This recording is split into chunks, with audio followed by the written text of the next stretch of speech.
in your analysis of this case, correct? Yes. Could you tell the jury what your opinion is when a reasonable officer in the same circumstances made the decision to fire, as we just saw? So, with the taser, there's a theory that's commonly held within the policing industry with regard to an officer being disarmed with a taser. The theory essentially posits that an officer may be justified in using deadly force if they were disarmed of their taser because of a threat that they may have the taser used against them, specifically being incapacitated by the taser. In order for that to be a valid claim, the taser would have to be in a condition to where it could cause neuromuscular incapacitation. The greatest likelihood of neuromuscular incapacitation being achieved, as I've mentioned here on the stand multiple times, is through a probe deployment. The Taser 7 is equipped with two cartridges, and those cartridges are there because, again, over the years, the original tasers only had one cartridge. Then Taser started coming out, Axon started coming out with multi-cartridge models because, again, a lot of things have to go right in order for to have a good probe deployment and have neuromuscular incapacitation achieved. And so Taser started again coming out with multi-cartridge models to give officers follow-up opportunities in the event that they were unable or unsuccessful. And so there's only two cartridges available. Beyond that, when it comes to drive stun mode, even with the expanded cartridges, we're now in a situation where the taser can still be used in follow-up or drive stun mode, but that operates off the principle of pain compliance, so it does not achieve incapacitation. And so in this particular circumstance, you have a situation where a taser is no longer in a condition to where neuromuscular incapacitation is likely to be achieved, either against the suspect or against the officer in this particular case. And so based upon that, a reasonable officer in this position to elect to use deadly force, knowing that is the condition of the taser, that would be unreasonable, excessive, and contrary to generally accepted police practices. I have no further question, Your Honor. Thank you.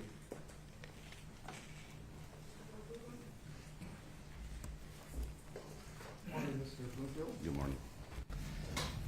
Okay. I'd like to ask you a couple of questions about your background. Yes. I think you said you work for a hospital system or a hospital I chain? do now, yes. And what do you do there? I'm the regulatory manager. Okay. What do you do as the regulatory manager? So I'm responsible for making sure that the organization which I'm employed with is in compliance with federal and state regulations. Primarily, the regulatory body in healthcare is CMS, Center for Medicare and Medicaid Services, and so they set standards the hospitals must comply with in order to qualify for those monies. Do you ever review situations to determine whether or not a particular situation, individuals comply with regulations or rules? Yes, I do. Okay. All right. And I'd like to talk about, really, you gave focus really on two opinions. One was yesterday, and you had a little bit of that today. And then you had another opinion, the one you just ended with, and I'm going to talk about those in order. Okay. Okay, so now you did team up with Professor Stoughton in this case, correct? Yes, I did. And so you guys have a joint report. Yes, we do. All right. How do you know Professor Stoughton? So Professor Stoughton now is a colleague of mine. When I was conducting research for our organization, when I was employed with the Farmington Police Department in reference to contagious fire phenomenon, he was one of the academics that I reached out to, and we began a rapport from there, and then that turned into some professional teaming up and working in this field. Okay. All right. Thank you. So yesterday you talked about OC spray. I did. Can you tell us, OC stands for something? does. It stands for oleoresin capsicum. Now we know why they call it OC spray. That's correct. Okay. What is the purpose? Is it something that a police officer might have on his or her belt? Generally speaking, yes, and so OC spray is a common force option that officers are provided that is very common throughout the industry. You wouldn't classify it as a deadly force? No, I would not. Okay. Now, you were talking about it, but is anything in your opinions, or is it your opinion that because Officer Schurr didn't use OC spray, he acted unreasonably? No, not in this particular case. Part of the use of force calculus is what reasonable options did an officer have. That clearly could have been an option that would have been reasonable based upon the level of resistance that a reasonable officer in this situation would have observed, but it wasn't selected as an option in this case. Okay. All right, and if we could switch over to the defense. And 5400. RFN 5400 from Defense Exhibit A. So I'm going to play you the part about the taser and before the final use of deadly force. And it's not very long.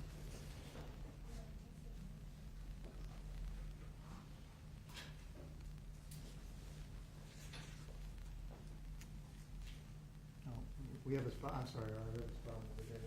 One's going to be connected. It goes green now.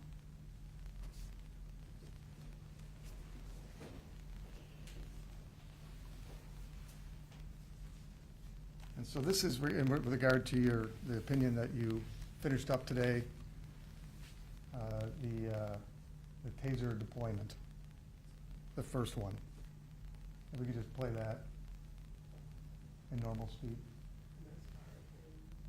And this is RFN 5400.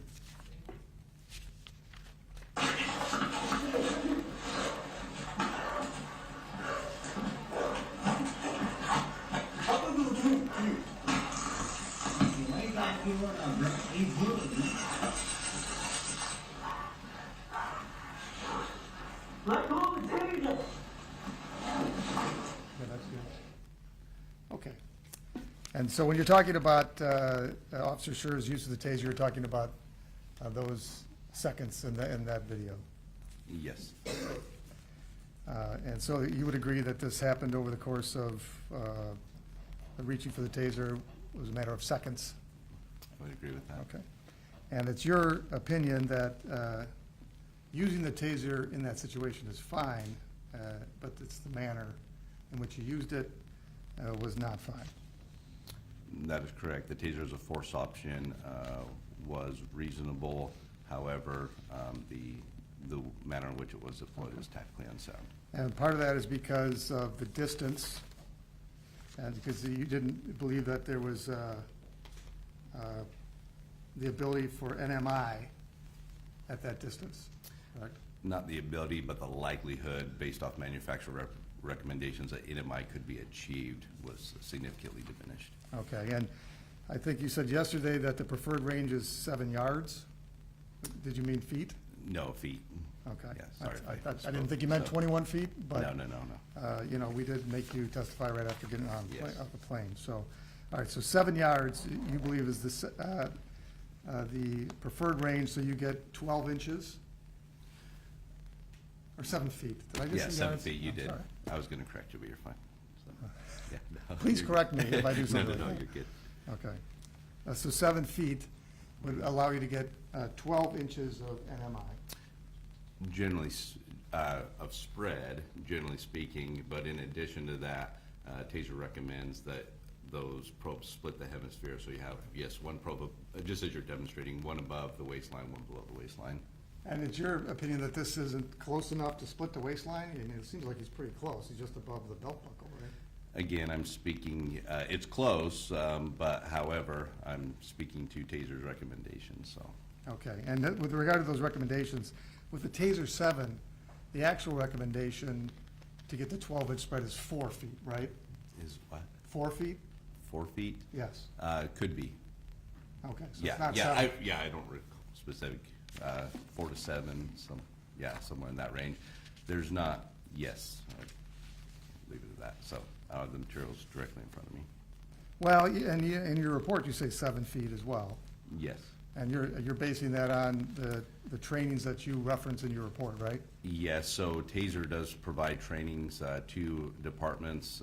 Anytime officers undergo Taser training, they actually do not, they may have their additional curriculum, but Taser actually provides a curriculum for officers that they recognize as the curriculum that officers essentially would need to go through for the manufacturer to recognize them as a valid operator with their device. And again, they put that out, and so certified Taser instructors have that. All the information that I referenced in the report, so if it was 7 feet in the report, that would come directly from Taser. Okay, and you're referring to particular trainings on the Taser 2, right? In your report? I don't recall specifically, does it stay in the report? Have you ever worked at Axon?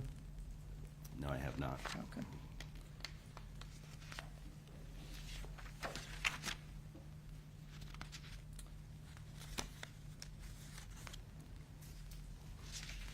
Okay, now, in a close proximity situation, let's say you don't get the full 12 inches. Are there any departments that train that you can use the drive stun to complete a circuit of more than 12 inches? Yes, So if one probe goes in and another one misses, right, and sometimes that happens, right? yes, You can just make a more third often than point. not. What's that? Said more often than not, And because you have two darts basically going on, and they're designed to actually spread distance, right? correct. So you can make the third point and cause that MI. Yes, you could. Okay.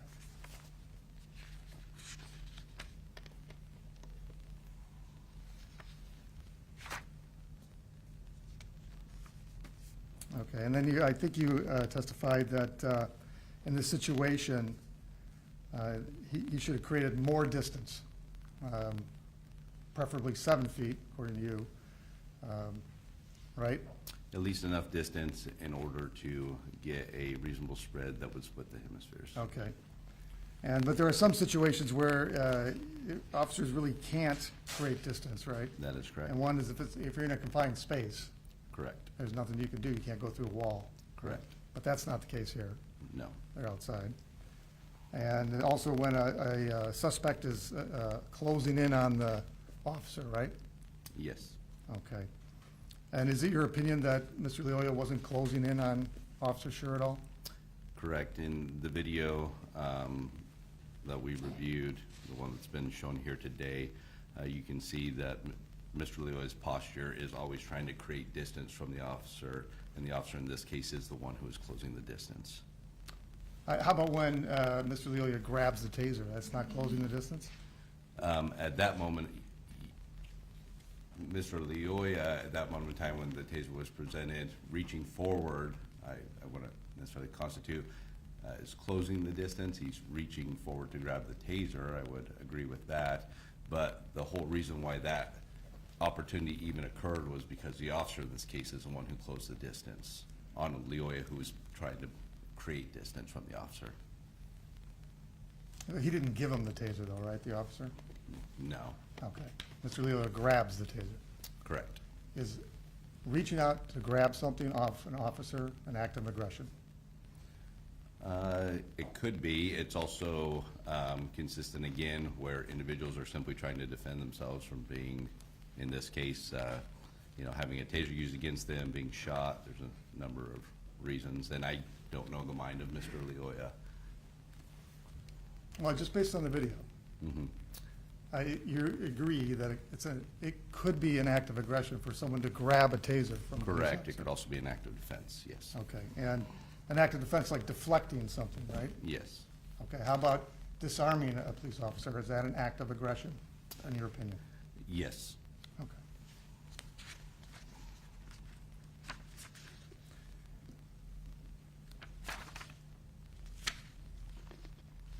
Now, you and Professor Stoughton had some opinions about things that happened more than a minute and a half before deadly force was used, like chasing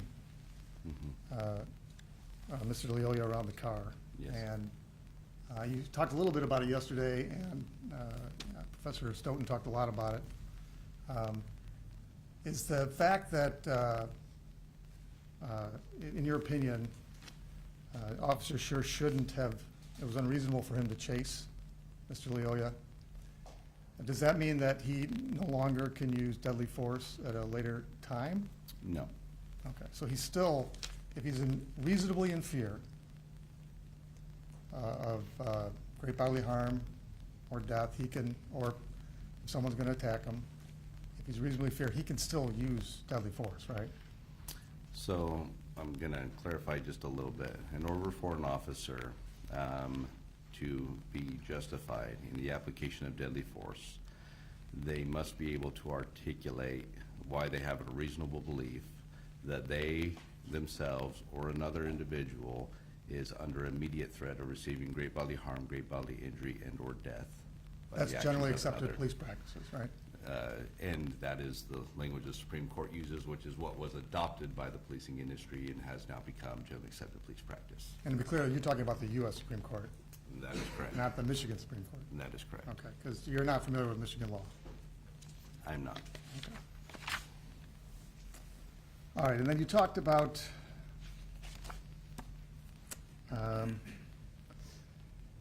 Officer Schur's use of deadly force. You say it's unreasonable and contrary to generally accepted police practices. Yes. And I understand that the basis for your opinion is that the taser wasn't in a condition to incapacitate him. That is part of the reasoning, yes. All right. And I think you testified about, you can hear the pop, right? Yes. Okay, and you know that there's two probes, right? Yes. Okay. Now, I believe you testified about, it's generally accepted that in the absence of physical ability to incapacitate the officer, or otherwise render him unable to protect himself, Mhm.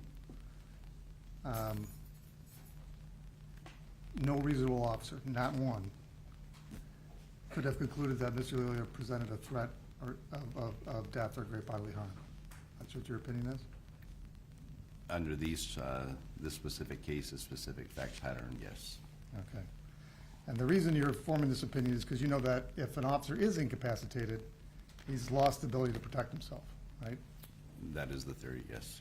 Okay, and we're talking about what he reasonably believed in that situation, right? Not what he reasonably, what a reasonable officer would have Okay, concluded. so you're just talking about objectively reasonable officer standard.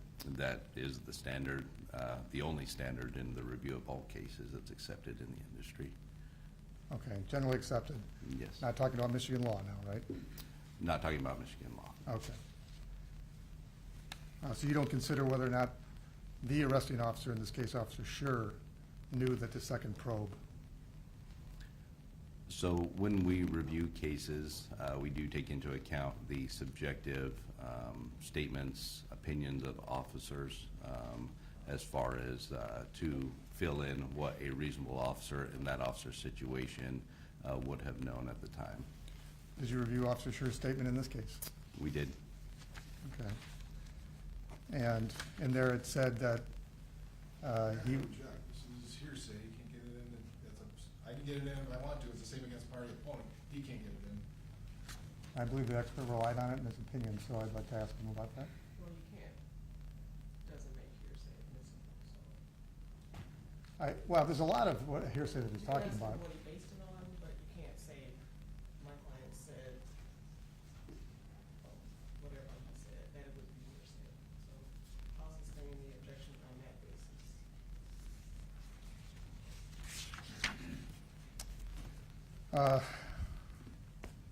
Mr. Bloomfield, you relied on a lot of materials, including trading materials, right?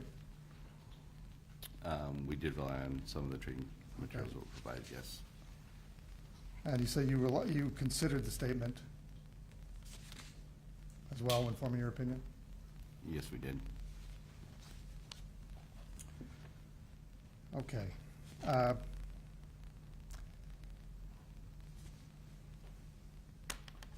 So I believe you testified yesterday about incidents where if an officer is incapacitated and loses his firearm, he can be shot or killed, right? I don't recall getting into that yesterday. I did touch on that briefly today. Okay.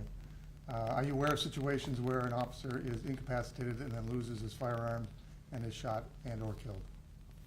So I need a little clarification there. When you say incapacitated, are you talking incapacitated with a taser specifically or incapacitated by other means?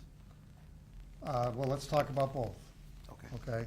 Incapacitated by any means. Are you aware of any situation where an officer's been killed after being incapacitated? Yes, there are situations where I would personally classify that an officer has been incapacitated. Maybe that would mean being knocked out, being injured to a point where they're no longer able to successfully defend against somebody disarming them. I am aware of incidents like that. Okay. And here, the concern is, with a taser, you could be incapacitated if NMI occurs, right? Yes. Okay. Are you aware of incidents where an officer has been tased and has been shot? Where an officer has been tased and then shot. It's a very specific circumstance. Right now, I'm not aware of anything. Myself and my colleague, Professor Stoughton, him specifically, conducted extensive research on officers killed in the line of duty, and we are not aware of any case or instance where an officer had a taser that was used against them where they were incapacitated, and also within that same set of circumstances, it resulted in an officer's death where they were disarmed. In addition to that, I do not know of any case, not including deadly force, where officers have been disarmed of their tasers, where an officer has been successfully incapacitated by a suspect. You're not aware of that, right? I'm not aware of that, and nor in any of the research that we conducted in preparation for this did we ever find anything that would essentially change my opinion. If I was aware of at least an instance, I would let you know. Okay. I'm just asking you about what you're aware of and what you relied upon. Now, your opinion states that it's unreasonable for Officer Schurr to believe he could be incapacitated, right? For an officer, yes, in his circumstances. Because the available evidence establishes that any reasonable officer in Officer Schurr's position would have been aware that Mr. Leolia did not have the ability to incapacitate Officer Schurr because both of the cartridges in Officer's taser had been discharged. Is that right? Yes. Okay. So it's unreasonable for Officer Schurr not to have known that the second cartridge had been discharged? I believe what we state in our opinion is that an officer in these circumstances would have known that both cartridges had been discharged from the taser. Okay. And because you assume he would have known, he is therefore unreasonably believing he could be incapacitated by the taser. Correct. You also have stated that in stressful environments, human decision-making suffers. Officers may experience distorted sensory perceptions, including visual distortions, like tunnel vision, auditory distortions, which is auditory blunting, and temporal distortions, perceiving events as occurring more quickly or more slowly than they actually are. Is that a Yes. fair statement? Yes, it is. In fact, you said it right? Mhm. Yes? Yes. Okay, so what, you talked about auditory distortions there, for example, auditory blunting. What's auditory blunting? So, Again, it is a term that is known in the industry. Auditory blunting or auditory exclusion is what they're most commonly referred to. So essentially, that is a phenomenon, physiological, psychological phenomenon, where under stress, when officers have discharged their weapons, they report that essentially the signature of the weapon being fired, the sound, is reduced. And that has led officers to believe that in some cases that something is wrong with their weapon as a result of that. And so, again, this is a pretty well-known phenomenon. Most officers receive education that if they are involved in a deadly force encounter and they discharge their weapon, that a lot of these physiological and psychological phenomenon may be experienced. Auditory exclusion happens to be one of the most commonly reported phenomenon that is experienced along with tunnel vision. And what's tunnel vision? Tunnel vision is essentially where officers, and again, this doesn't just have to be officers, could be soldiers, but in deadly force encounters, they become hyper-focused. Essentially, their vision, they report what could be termed as superhuman vision, where they're able to hyper-focus, mostly on weapons. At far distances, officers have reported being able to see amazing things. Also time distortion, where generally speaking, among most officers in deadly force encounters, they report time as if it's slowed down for them. Rarely do we hear any reports of time speeding up, some, but mostly time is slowed down. Okay, and these phenomena occur in stressful environments. They can. Their most common reference is in when officers are actually under the threat of receiving great bodily harm, great bodily injury, and or death, and responding to that threat, primarily with deadly force. And so it's just not all stressful situations. In general, officers encounter stressful situations all the time. The majority of the literature and the research is specifically around deadly force encounters, specifically when officers are under the threat, again, of great bodily harm, great bodily injury, and or death, and are responding to that threat to defend themselves. Is the video that you just saw one of those types of stressful situations where auditory blunting could occur? Generally, the situation is pretty common in policing in terms of the events that transpired. As far as now, when you said that statement, and correct me if I'm wrong, is it possible? If you're saying is it possible, well, I'd have to concede that anything is possible. Is it plausible?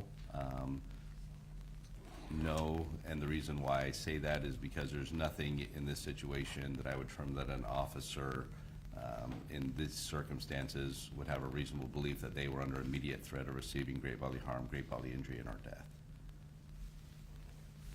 Well, we just talked about the fact that you had formed an opinion Yes.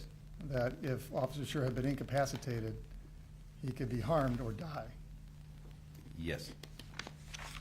And then you gave us your opinion that he wasn't in the situation because he didn't hear the second probe, right? State that one more time. Well, let me ask this a different way. Are you an expert in auditory exclusion? I am not. Okay.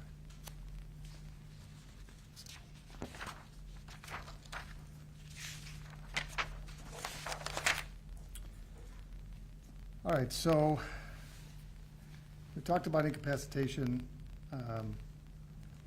What you don't talk about is whether or not do you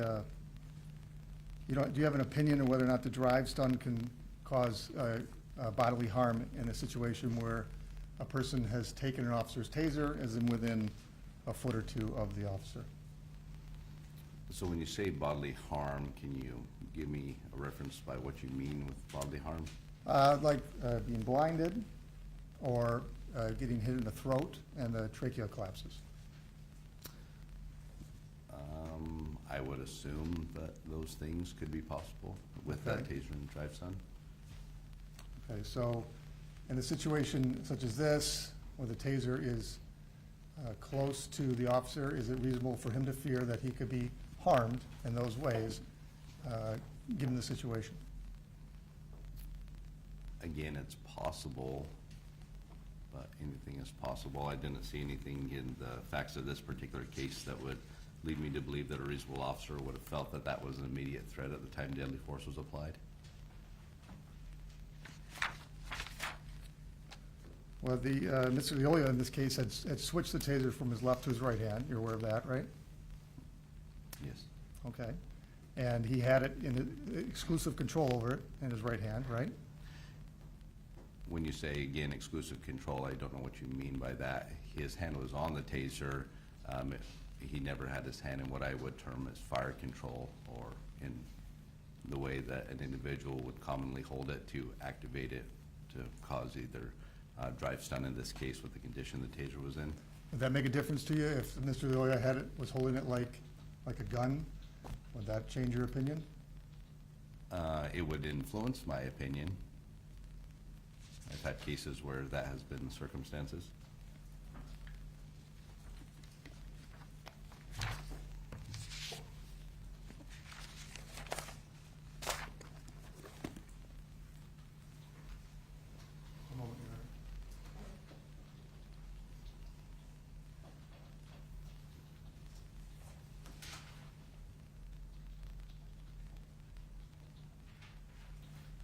Nothing further, thank you, Your Honor.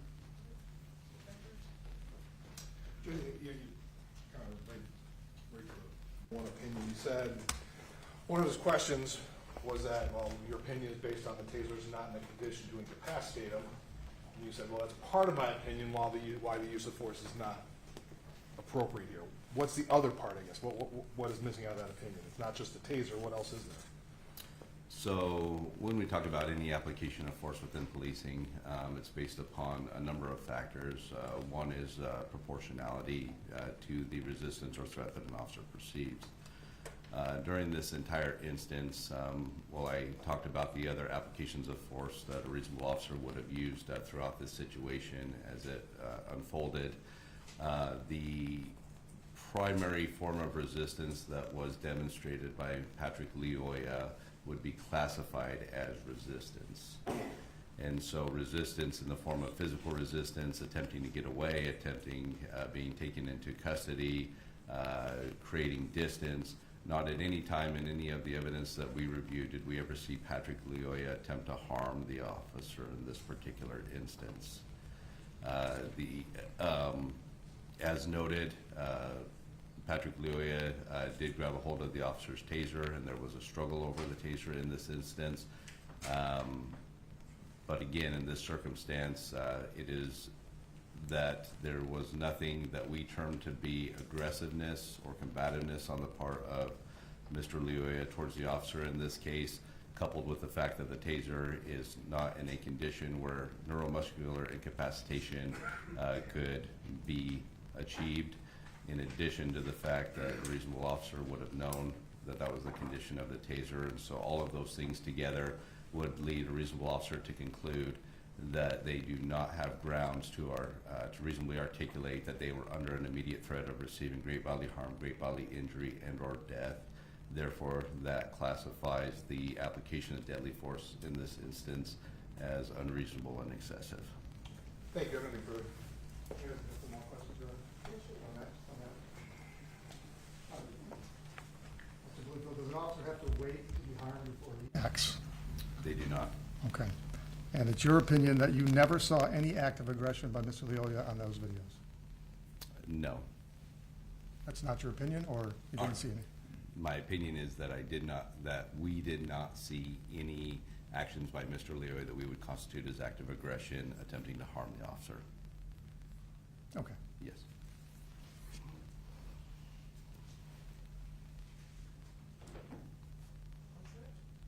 Yes. I have nothing further, Your Honor. I do see one hand raised on the jury, so I'll have my clerk come and grab that question. Hold it, please.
lack thereof.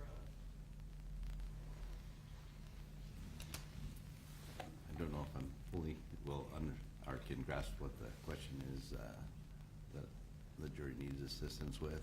Can you read it one more time, Your Honor, and I'll. When investigating cases, do you usually find errors on the other's choices of force or lack thereof? So, when investigating these types of cases, I think if I'm understanding the question correctly, the question is do we often see errors on the part of officers in their decision-making and, the levels of force that they choose to employ? The answer would be yes and no. In a number of cases that myself and my colleague in this case, Professor Stoen, we basically review, hundreds of cases. And in cases, we find where the actions of the officers are completely reasonable and consistent with generally accepted police practice. In other cases, we find the opposite, where none of the actions of the officer were reasonable and consistent, and then we find a mix, where sometimes some of the actions of the officers were reasonable and other actions were not reasonable. In this particular case, we rendered a number of opinions on the actions of a reasonable officer in these circumstances that we found to be reasonable. Most of that was leading up to the deployment of the taser. We said, hey, we recognize that the majority of these decisions by a reasonable officer in this case were reasonable decisions and were consistent with generally accepted practice. And so I hope that answers the question. Any follow-up from that? I have no follow-up, Your Honor. Any follow-up? No, Your Honor. And I don't see any other hands raised. On the jury, may this witness be excused? Me, Your Honor. Any objection? Thank you very much. Thank you, Your Honor. Your Honor, I showed you admitted 35 of these exhibits. They're all admitted at this point in time. Check. Exhibits 1 through 35 for the people, yes. So, all right, with that, we have no additional witnesses and we rest our case. And Mr. Gordon, are you ready to put on your case at this time? Or would you like a break? We would like to break, Your Honor. We have a matter for the court outside of here. And so, what we'll do is we'll take a break for 15 minutes right now, and so that means we'll come back at 10 after. So meanwhile, just because people have rested doesn't mean it's time to deliberate, so you're still instructed to not discuss the case with each other or with anyone else. Same restrictions with respect to access to news reports. Also, please leave your notes upside down in your chairs, and they'll be there when you return. Thank you. All right, jury, please.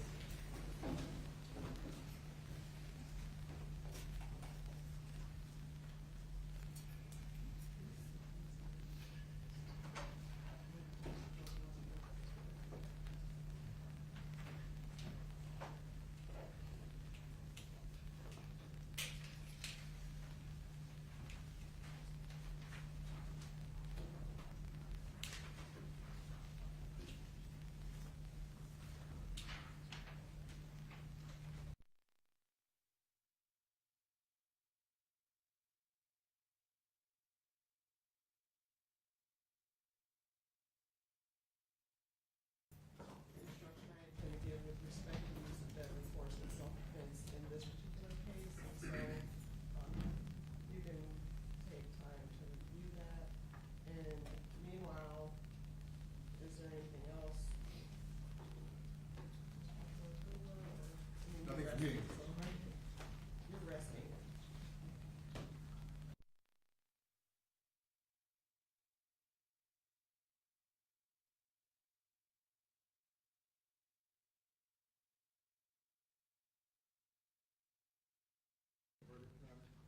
I'm sure the court's seen in most trials that this is very, very much. We'd like the court, I believe it should be filed by now, or I emailed.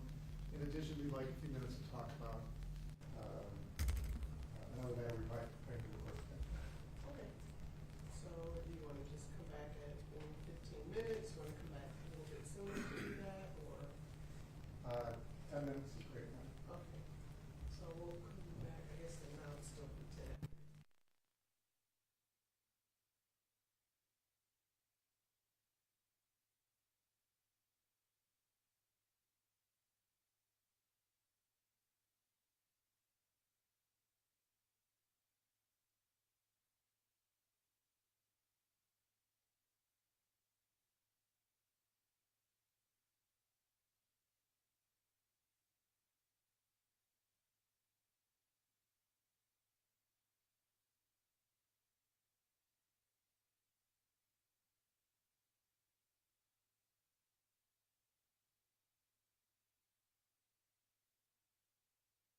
So at this time, the defense would be moving for a mistrial, based on the evidence that has been presented so far.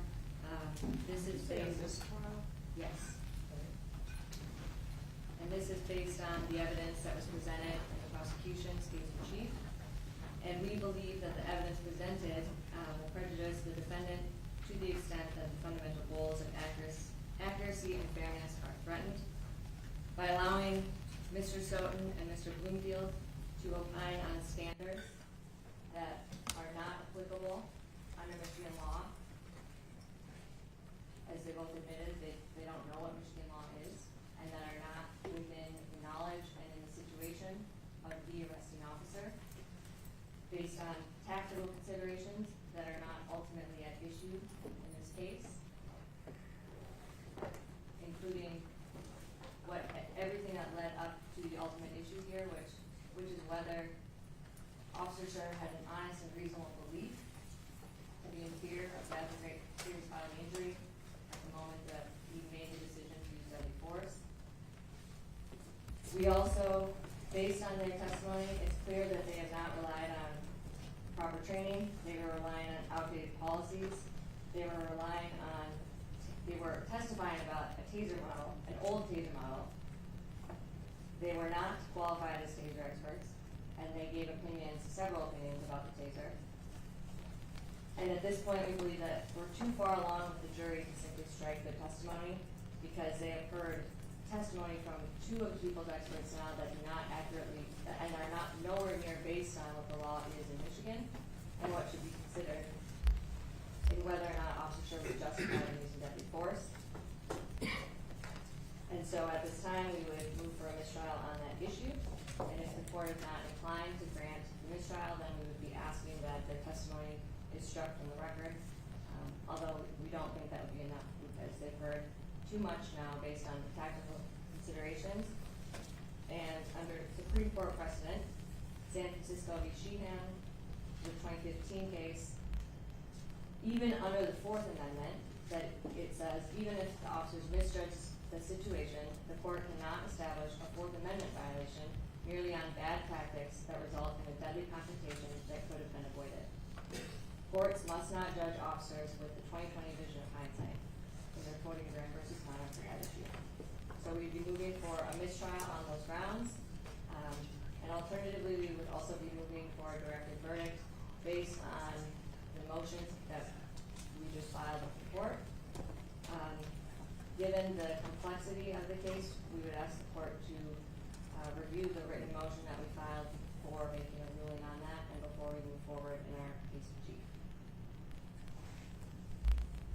Mr. Becker? We haven't got a copy of the motions, so it'd be nice if we got one too, but I think there's no reason to grant a mistrial, because they talk about objective reasonableness. The court, we talked about this over and over again in chambers, that, objectively reasonable officer, and we made sure to stick with that standard with the testimony of the experts, so there's no basis. And the experts can't talk about Michigan law. The law's up for the judge to instruct on, so to say they weren't talking about the law, that's not their role to talk about the law, to interpret the law. That's the jury's role in terms of determining whether somebody's engaged in self-defense, and that's a question for the jury, so they stay away from that. There's absolutely no grounds for mistrial. Anything else, Ms. Hamilton? The only thing I would add is while they were testifying, they were talking about the laws and policies from other states. They were talking about what applies from the International Association of Chiefs of Police. They talked about all of these other agencies from New Mexico and South Carolina, that it's not grounded or not required under Michigan law. And we outlined that in our trial brief with and attached 4 declarations explaining that that is not something that Michigan law requires, or that GRPD trains their officers.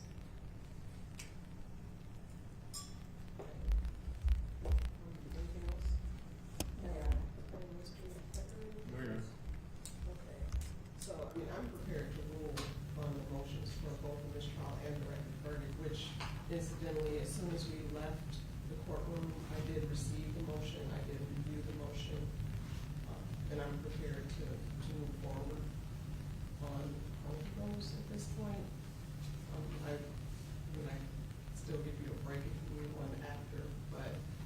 as a mistrial is concerned, I do not believe that the expert's testimony rises to the level of requiring a mistrial.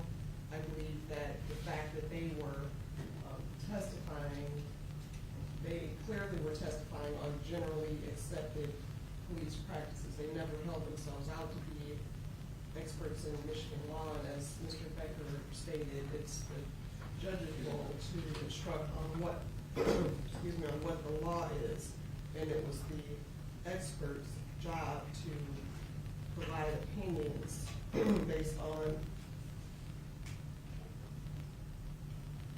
based on how they applied the facts in this case as they have been presented thus far to reliable principles and methods. And I believe that they did that. So, and I believe that the fact that they did not testify based on what Michigan law is, that more so would perhaps go to weight to the extent that it does not agree with what I instruct the jurors on. Also, it's ironic that he cited a Supreme Court case because obviously the Supreme Court is the court of the land, and the experts were testifying based on generally accepted police practices nationwide. And so, given that, I don't believe that their opinions or the fact that the juror heard those opinions would rise to the level of prejudicing the defense or the defendant to the extent that a mistrial should be, that I should declare a mistrial in the case.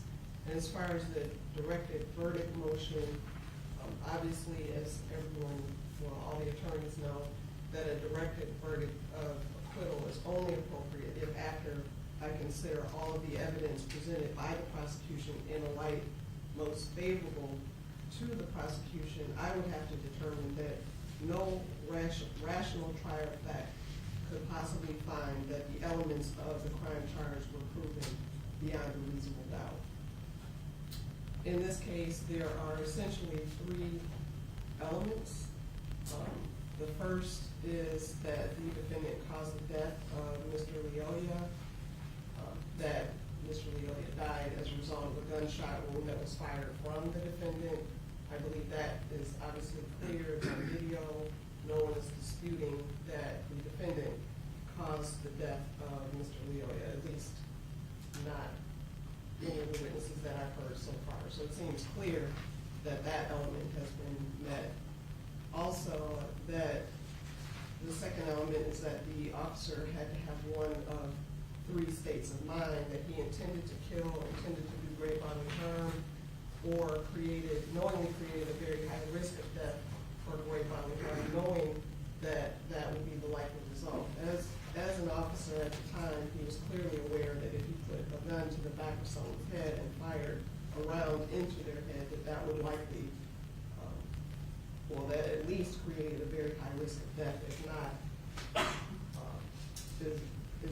not evidences an intent to kill Mr. Leolia. So I believe that element, again, would be difficult to dispute given the background of the defendant as testified to thus far, as well as the video. That brings us to the only element in the court's view that is really in dispute here, and that is whether or not this killing was justified. It's clear that Mr. Leolia appears to have possession of the defendant's taser at the time that the shooting occurs. But it is also clear to the court that a rational trier of fact could find that the alleged victim, in this case Mr. Leolia, was not in a position to use the taser at the time that the shot that killed him was fired. I believe that a rational trier of fact could find that based on the video alone, but if you also incorporate testimony of not just the experts, but also other witnesses, including the witness that talked about the taser, Mr. Childs, I believe a rational trier of fact could find that the killing was not justified. And so, because that is the position of the court, I am denying a directed verdict of acquittal for those reasons, because I do not believe it to be appropriate under the circumstances. And so with that, is the defense ready to put on their case issue? We are, Your Honor, and I had a question. We were at some stipulations. I can't recall the court's preference on the stipulations in front of the jury, or should we just do those right now, and then we can move right into You mean stipulation to admission of exhibits? Yes, and our first witness, so the court's aware, is our video analyst, and he's going to be playing a lot of videos. So the stipulations that we're looking for are defense exhibit C, C1, C2, C3, C4, and then videos J and K.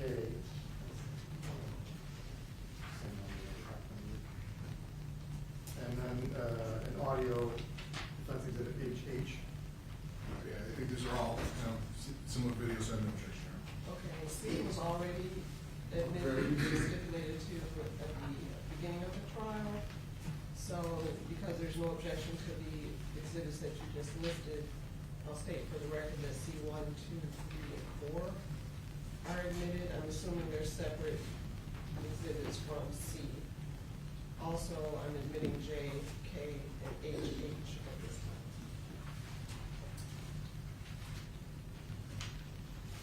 And yeah, you're right, just so, it's HH, two H's, I don't know if I made that clear. HH. Okay, I'm sorry, I don't hear that well. All right, and I also received the defense witness list, so I have that printed out as well, so that we'll hand that out to the jurors. And anything else before? No, we're ready now. Okay. And anything for the people? No, Your Honor. All right, so we'll have those then. And, right after they come in, I'll have my clerk hand out the witness list. While your witness is coming in.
Much like the prosecution's witness list, I also have do a list with names, with space for notes, if you'd like to take them.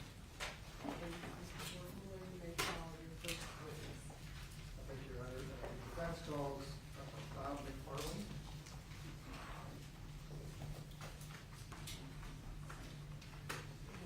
Good morning.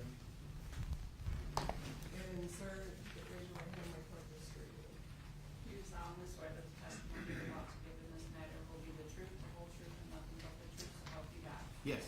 Thank you, you may be seated. If we can, I think he needs to be switched over to the cart. Is that what, this one? Should be. You may proceed whenever you're ready. Thank you, Your Honor. Good morning, Mr. McFarland. Good morning. Now, I've been referring to you for most of the trial, and you've been sitting back there, correct? Correct. All right, so you're a video guy? Yes. What's the technical term for what you do? Forensic video analyst. Okay, can you tell us a little bit about your background? Yes. I was in the Air Force for about 8 years as a security policeman. From there, I served at the Oakland Police Department in Oakland, California for about 12 years. And after that, I've done litigation support at a law firm, and for almost the last decade, I've been doing forensic video analysis. Okay. Tell us about your education and training. I have a bachelor's degree in criminal justice management. I have several, almost 200, possibly more hours, 200 hours of training from an organization called LEVA, that's L-E-V-A. It stands for Law Enforcement and Emergency Services Video Analyst Association International. And this particular association focuses on audio and video forensics for people in that specific field. I've attended their training. There are 4 levels. You attend level 1 and level 2, similar to Sergeant Batchelor, who was here. You get a certification of a video technician. And then, since then, I've attended level 3 and level 4, which is the final level of their particular training. And from there, you go on to get certified by the organization as a forensic video analyst. Qualifications as an expert. Thank you, Mr. Becker. Did you want to have them listed for the benefit of the jury, or would you like to just simply be recognized as an expert at this point? I think we would ask that he be recognized as an expert, Your Honor. Okay, an expert in what field? Forensic video analysis. And you have no objection? Correct. Okay, so he shall be considered an expert in that field. Okay. So, Mr. McFarland, you were asked to do work on this particular case. What was the scope of your work for this matter? I was provided with the cell phone video that we've watched, the dash cam video, and the body-worn camera of Officer Schurr. Those 3 videos were provided to me. I was asked to put them on a screen as a multiplex, sort of all three at the same time, to synchronize them so that the actions in the videos match, so you could see, and I'll point out those synchronization points. In addition to that, I was asked to create the same sort of matrix, but do a subtitled sort of transcript along the side for the words that were spoken that I could capture on the synchronized video. From there, I was asked to create a couple slow motion, maybe 1 slow motion exhibit, and an enlarged or magnified cell phone video exhibit. And the last thing was dispatch audio file. Okay. And you mentioned a synchronized exhibit. Tell us how you create a synchronized exhibit. With that exhibit, there are three videos. I decompile or export each image individually as a bitmap file. Each image is a large raster file. It has a lot of information in it. You take all of the images out of each one of the video files, and then I numbered them. I labeled them so we know what camera the particular videos came from, and then I recompiled them back together. I also exported the audio files from each of the 3, put them into an audio program, and synchronized those 3 audio files and put them back into the matrix, so we have the 3 videos that play at the same time and all 3 audios. Okay. So let's pull up the synchronized video, which is Defense Exhibit A.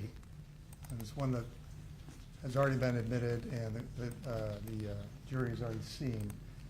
And before you start anything, I want to ask you some questions about Defense Exhibit A. We've been talking a lot about RFN as sort of a way to bookmark particular parts of the synchronized video. What does RFN mean? RFN is a relative frame number. With each video, as you see the dash cam videos on screen, there's what's called an AFN, which is an absolute frame number. For instance, the very first frame you see is number 1. The very first relative frame for the overall matrix is number 1. If I scrub forward just a little bit, I'll show you. We have an AFN that's on the dash cam. That's the absolute frame number for the dash cam. And down here on the bottom, we have an AFN for the cell phone video. So the reason we have an RFN is that when you look at this matrix, you refer to this as sort of the index or bookmark for the particular video. And how many RFN relative frames are there in 1 second? In 1 second, this Yeah. particular video, 30. 30. So 1 to 30 is actually 1 second, but it's broken down 1/30th at a time. Is that Correct. Each image is 33 1,000ths of a second. All right. Can you show the jury a couple of the synchronization points to show them how you did this? Sure. One synchronization point is the time when Mr. Leoya closes the door to his Get the car. lights, And you can say which point you're talking about at the time you're talking about it. That's Mr. McFarland, if you could continually reference the RFN number. Yes. So I'm gonna first, because the purpose of this type of tool is to use it as sort of an analytical tool. It's tough to watch everything all at once, so you wanna watch one video and then the next and then the next, and then you'll wanna watch them all together.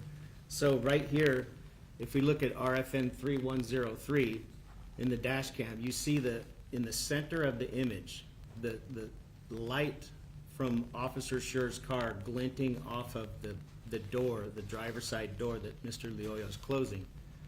I'm going forward a single frame at a time, and there we see it at 3107, it's closed. So if I go down to the, it's still open, let me close it. Shut right there. 3108, it's closed. In the image below, it's closed. And so when we take it out, you can see the doors open and close in both images. There's another synchronization point with the action of Officer Schurr's foot, his right foot. And I'm at 5733, I believe. Let me find it.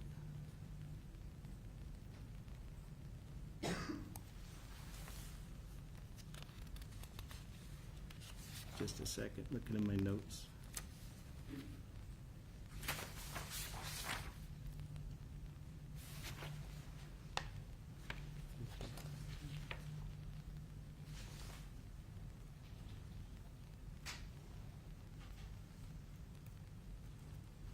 So it's right here, when we're at 5756, we inch forward, and you look at the cell phone video, and I'm gonna bring that in so you can see what I'm talking about.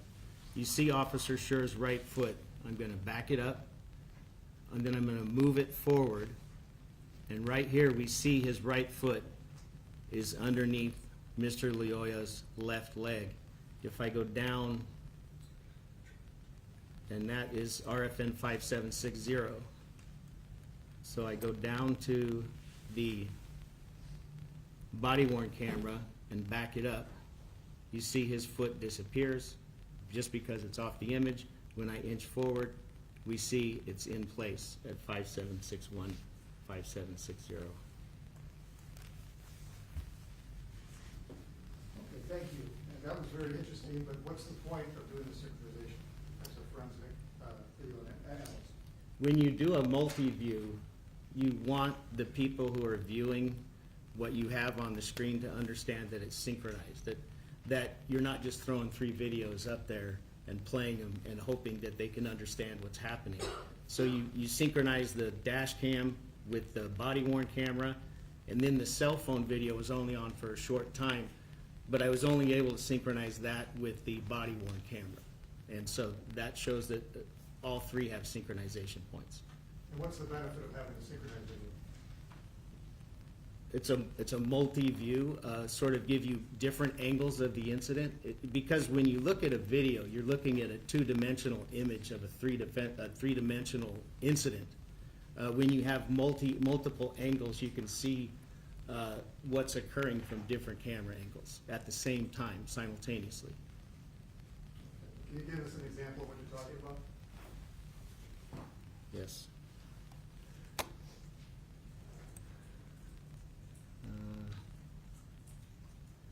We could go.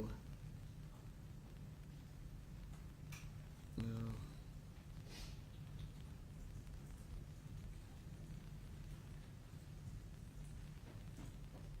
Here's an example.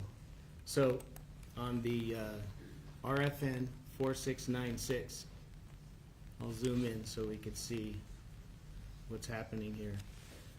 We see Officer Schurr on the back of Mr. Leoya. We see his right arm over Mr. Leoya's right shoulder, and it's tough to tell because it's at a distance and it's a bit pixelated, but we see sort of the same thing. But when you back out and you look at it, we also see in the distance, I believe that's Fred Butler in the white t-shirt. He's got his arm extended and he's pointing. And if I inch forward, you see the movement of Officer Schurr's left elbow come up. That's when he grabbed his radio. So I'm going to go back to 4697, and I'm going to go forward to 4703, and I'll continue to go forward. And we see in both of the videos the left or the right arm of Mr. Leoya come up. I can go back and forward. And then if I play it, we're at 4726. You see them both up and standing at 4810. Okay, and you did that, you watched all the videos in a synchronized format and analyzed it pretty much frame by frame, right? Correct. And you also created a synchronized exhibit that includes a transcript. Yes. Tell us how you created that. It is the same video, the synchronized video. I just added a section of pixels on the right side of it, and I had the audio playing in a separate program. And when words were spoken, at the time the words were spoken, they started to be spoken, I would put the sentence or the phrase into the video itself as the subtitles of what they're saying, so that the statement starts, as on the screen, starts at the same time.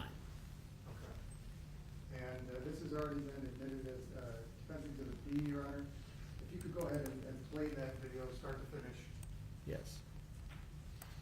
at normal speed. Yes.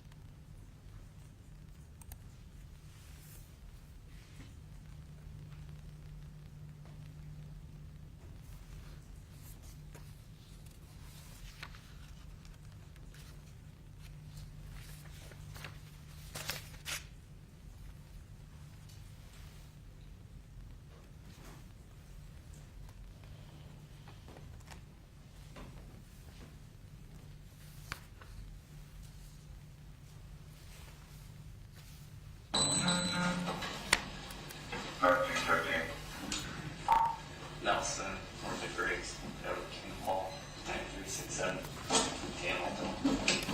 Hey, stay in the car! Stay in the car! Stay in the car! Get in the car! Dude, I'm stopping you. You have a license? You have a license? I'm stopping you. Do you have a license? Do you have a driver's license? Do you speak English? Yes. Can I see your license? What do you want? The plate doesn't belong on this car. Do you have a license or no? Do you have a driver's license? Yes. Where's it at? It's in the car. Get it for me. What do you want? The plate does not belong on this car. Wait a minute. Y'all can't let my wife with me.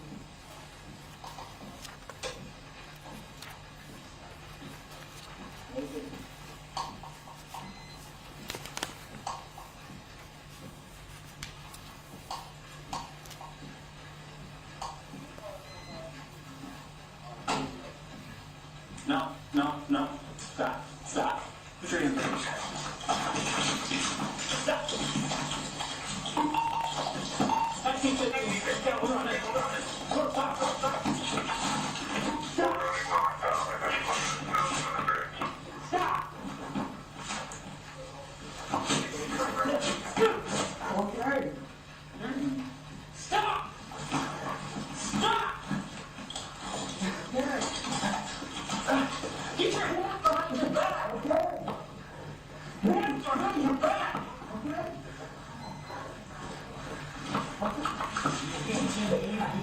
Turn that behind your back.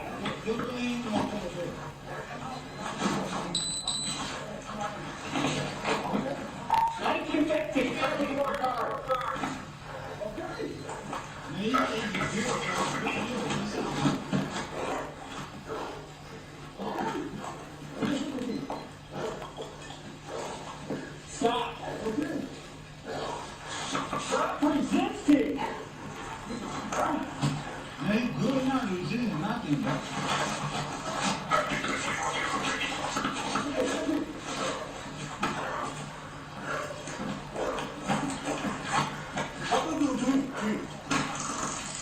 Why you gotta do what up, bro? He good, man. Let go of the taser.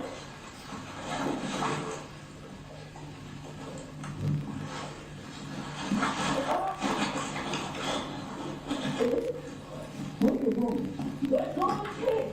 No, that he good. Like, you can talk to him, bro. 1915.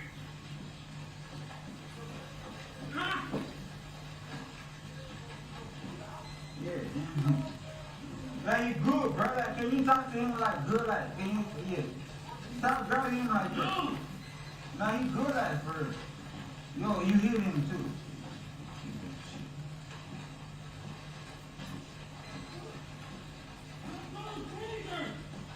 Nah, he ain't got no taser. I see. Did you get how many times you got going? Everyone.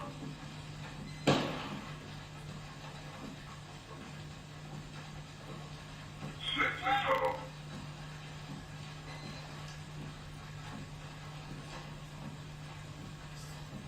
Is this time zone, Nelson and Grady? It is. Get back. 1915. On the shooting. Nelson Grady. 1915, 10-4, Nelson Grady. Sorry, medical.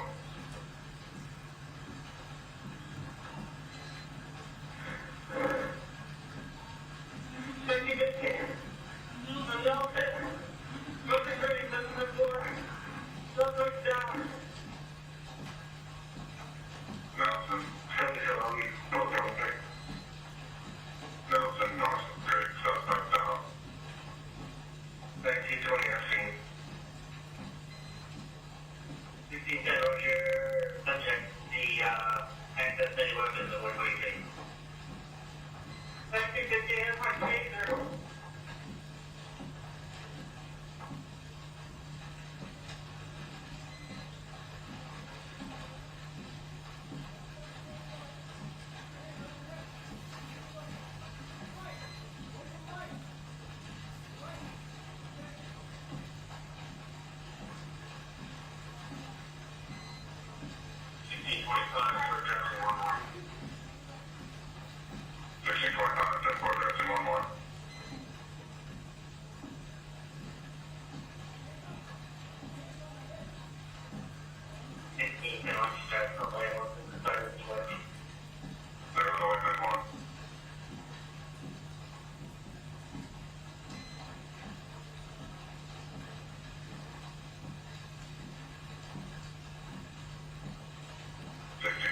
Staging till we figure it out.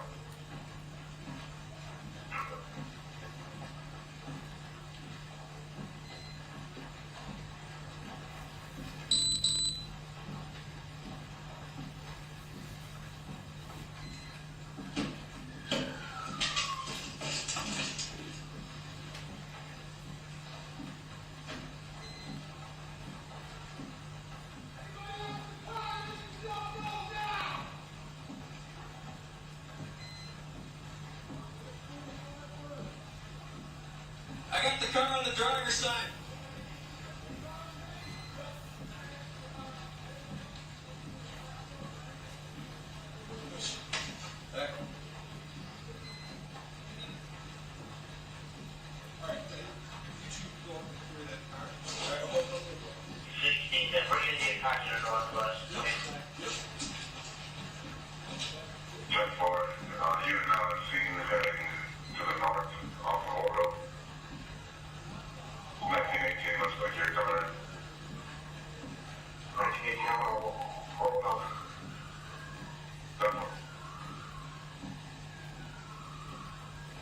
between 1746 and 1752.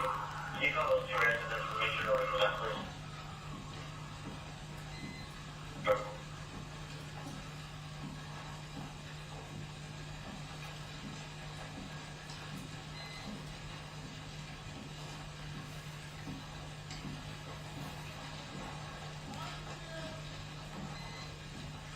Vehicle 25 is clear. We'll be moving up to record 8.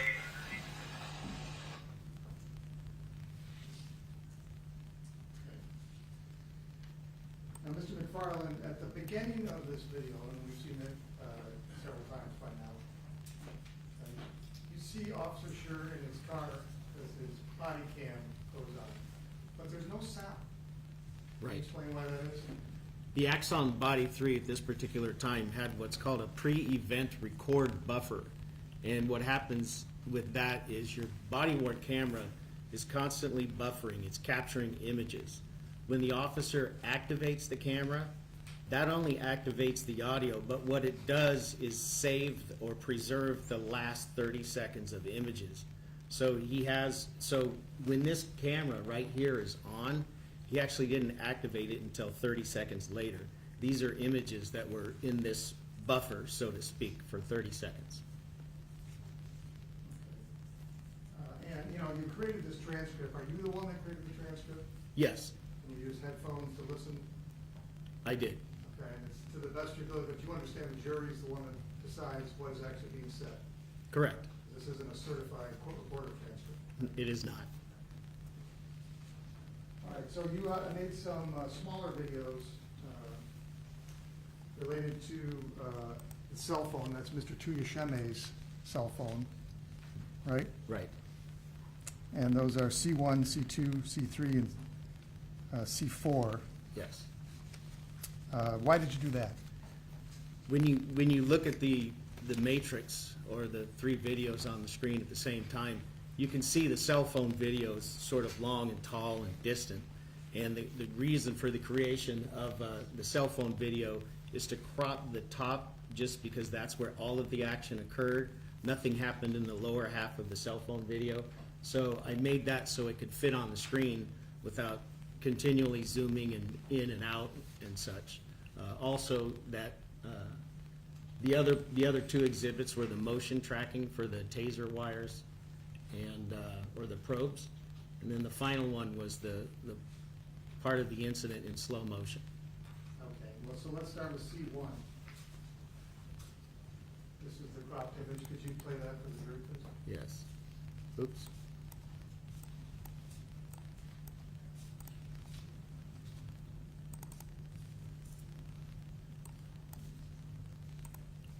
So this is the first frame. Up here on the left, I put the RFN number, just because we've been relating to the RFN number and everything, this is the RFN number where the cell phone video lands in the synchronized exhibit. And what is that number? The RFN number 4146, I believe. And that's when the cell phone video starts? In RFN 4146, correct. And I'll play it. Hands behind your back! You can't just you do it like Put your hands behind your back! Don't bring him like that, though. Yeah. 1915, 7 more cars. No, he said he's good for me. But yo, what's up, man?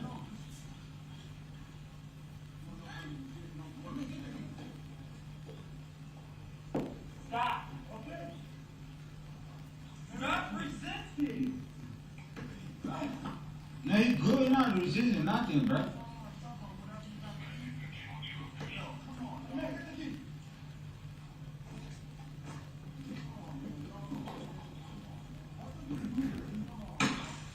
Okay, why you gotta do all that, bro? He good, man. Let go of the taser!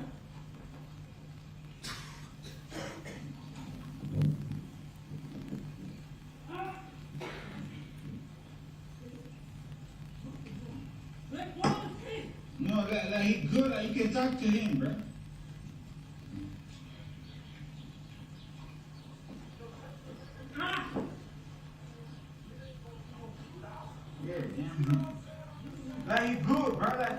talk to him like good like, can you, yeah. Stop grabbing him like that. Now he good like for real. Yo, you hit him too.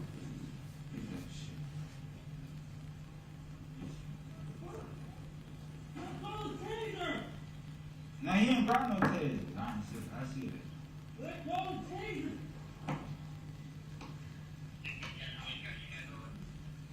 Drop taser.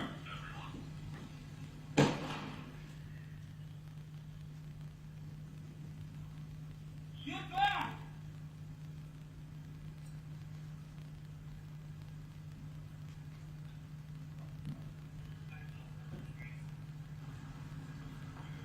Get back.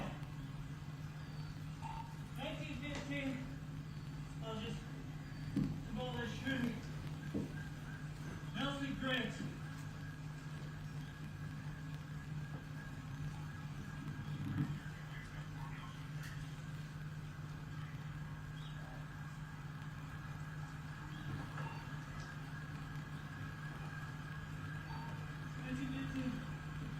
Nelson.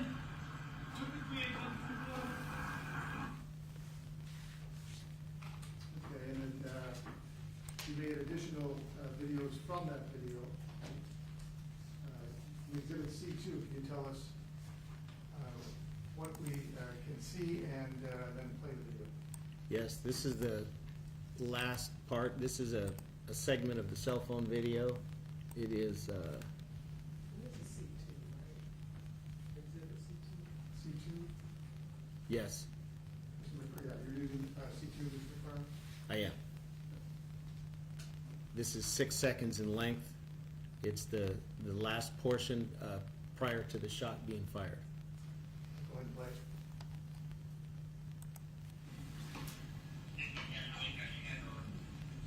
Drop taser. And now there's a yellow box in the bottom of exhibit C2. Can you describe to the jury what you did there and why is it? That particular portion there, I magnified what you could see in the smaller box in the video, and that was to capture the taser in the hand of Mr. Leoya. And exhibit C3?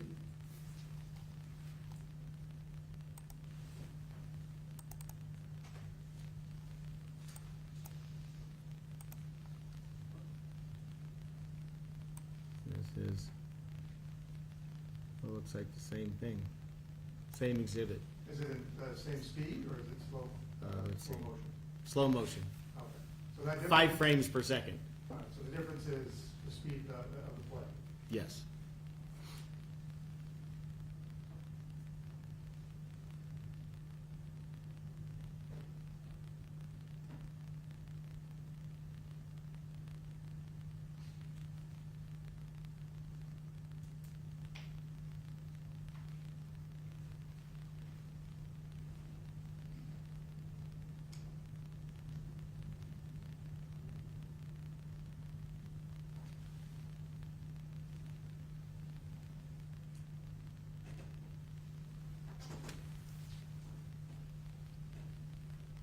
And again, this stops prior to the shot being fired, about 15 frames or half a second.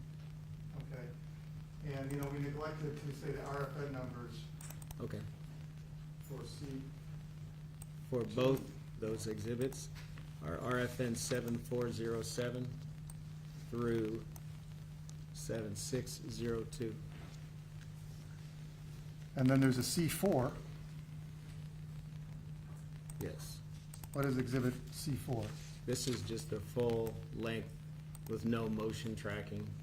It just runs the length of the incident. Oh, I guess it does. So it's a mixture of, it has the taser wire motion tracking, and it also has the magnification part where we point out Mr. Leoya in possession of the taser.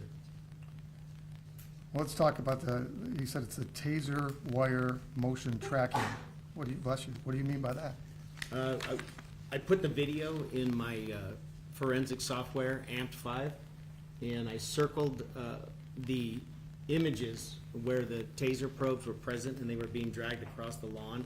And it's motion tracking is what it's considered when you do a single frame advance, and you keep that circle over it, and you go all the way to where it's no longer useful, and then you back it up, and you put a different circle around the other one, and you do the same thing. And then when you play the video, those filters are applied over the video to show you where those taser probes are going. Okay, and this program that you use is called AMP5, it's the same one that Sergeant Batchelor uses? Yes, AMP is just the word AMP, and 5 is FIVE. It's an acronym for Forensic Image and Video Enhancement. Well, we don't want to see the whole video again. Could you just go to the part where you just referenced with the wires and the motion tracking? Yes.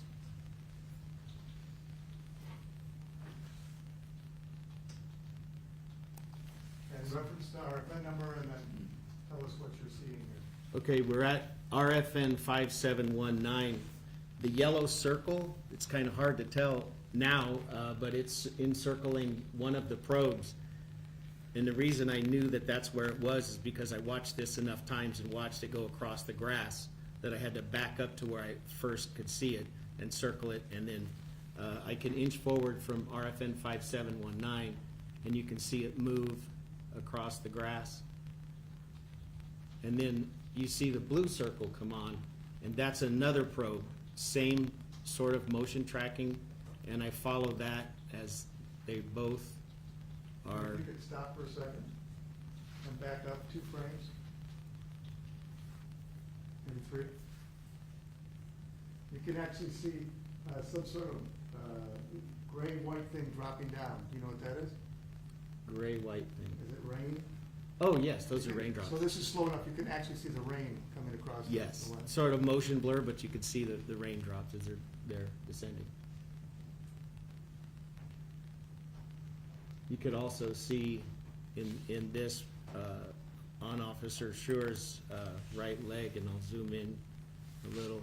Those are the taser wires. I'm not sure who they're wrapped around, but those are the wires of the taser going across Officer Schurr's right lower leg. And I can inch forward. Now we can see that they're look to be to the around Mr. Leoya. And we continue forward 5741, and we can see the probes move 5754. I lost the blue one momentarily.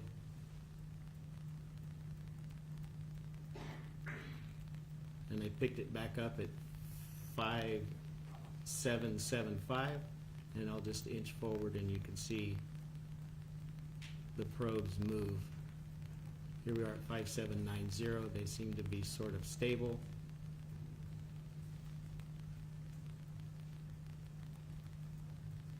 Closer together at 5809. And that's sort of where they end up. Okay. 5827.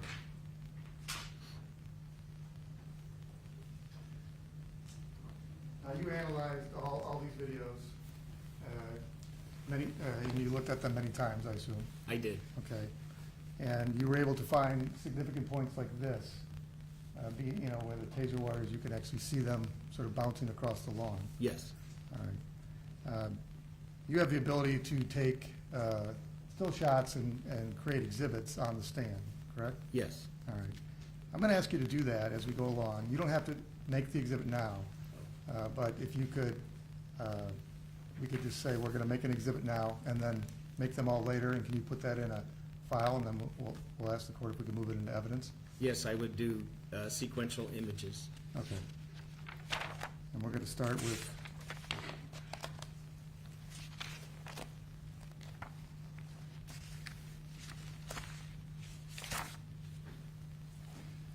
the majority of the moments that you're going to capture. Is it from a particular exhibit, A, B, or C, or?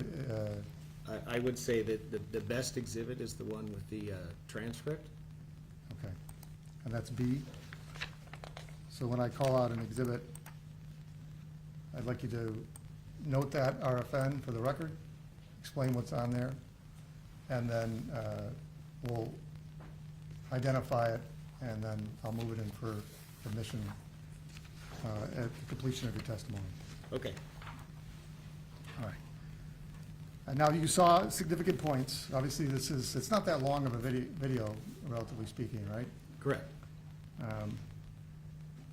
But the advantage of blowing things up is to show the jury things that is not readily apparent from just watching either the cell phone video or the body cam. That's correct. All right. I'd like you to go to RFN 265. It's basically the start of the video. And play that till about 3:14. Tell us what's going on here. Okay.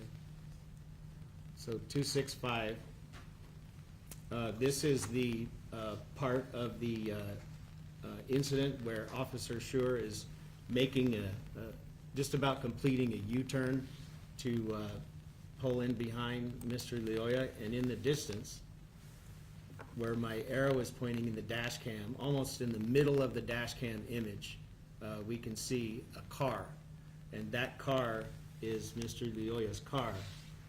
And if I play it forward, you can see the car move and also Officer Schurr accelerate. And I'm sorry, where did you want me to go to? 3:14. Okay, That's not very long, is it? no. If you could mark as exhibit, I don't think we have a few more. Just to be safe, we're gonna call this B3. And if you could back it up a little bit so you could see Mr. Leoya's car. And that would be RFN 269, that's gonna be exhibit B3. Okay.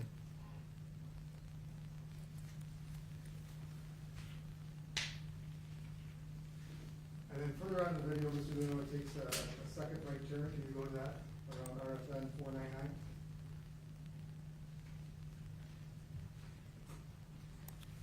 Just gonna back up here. Go ahead and play a little bit.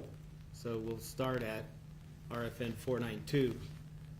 On the right side of the dash cam, you see brake lights. And this is Mr. Leoya's car down the street a little bit, and I'll play it.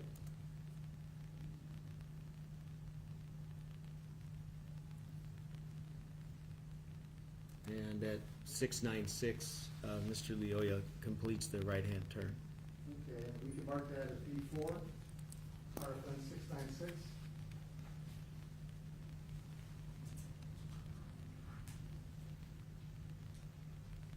And then if you could go forward to Officer Schurr, calling the stop out and Mr. Leoya exiting the car.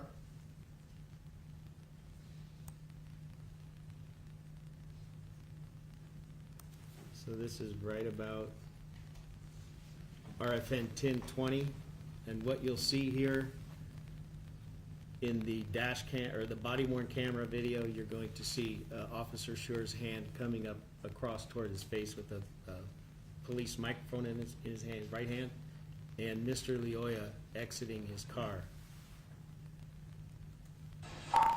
Nelson, north of Griggs, recovered King Hall, 9367, Hey, stay in the car! And we're at RFN 1280. Could you tell the jury what they see in this part of the synchronized video?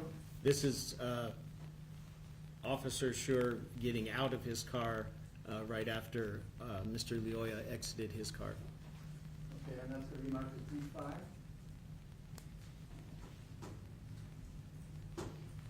And if you could play forward until we get to where Mr. Chiyoshime opens the glove box. Stay in the car! Stay in the car! Get in the car! Dude, I'm stopping you. You have a license? You have a license? I'm stopping you. Do you have a license? Do you have a driver's license? Do you speak English? Yes. Can I see your license? What do you want? The plate doesn't belong in this car. Do you have a license or no? Do you have a driver's license? Yes. Where is it at? You can go. Get it for me. What do you want? The plate does not belong in this car.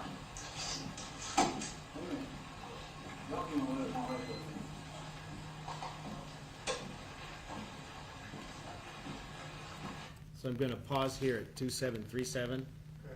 and I'm gonna zoom in on the body worn camera. And at the, near the B pillar of the car, there's a hand that is the right passenger. And as I inch it forward, you're going to see he right there opens the glove box, and the glove box is open at RFN 2807. Can you toggle back and forth so we can see the glove box open and close? Yes. Closed. Open.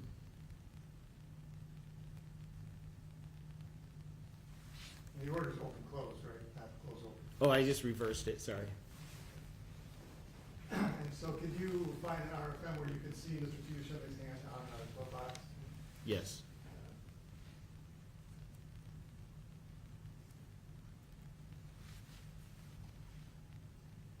RFN 2759. That's gonna be D6.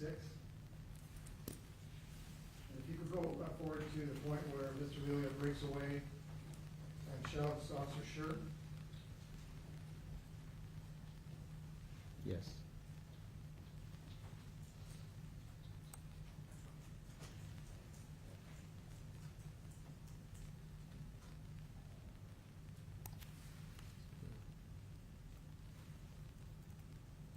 Okay, RFN 3317.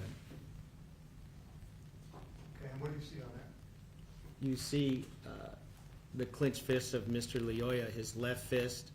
You can see his right hand, and you see Officer Schurr holding the left and right wrists of Mr. Leoya with his left and right hands. Okay, if you could make that D7, what was it, RFN 3317? Yes. If you could go forward to the point of the breakaway? Okay.